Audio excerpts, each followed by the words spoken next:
On a serious note, you know, say everywhere in the world I go and tell people say I'm from Jamaica is a special treatment I get. Like them just approach me differently. Like we have a lot of negative stuff like the crime and the poverty, lack of education, you name it. But in the world, people just have it as a star country. People just like we, and it's just unbelievable, and it's just so amazing, and it's so flattering. Like seriously, I've been to, as you know, over 40 at country. And I tell you say, when me tell them say I come from Jamaica, it's like it's a different love.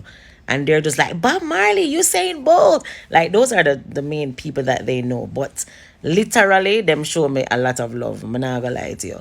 And I think we really are a cool set of people despite the negative stuff, you know? Big up Jamaicans.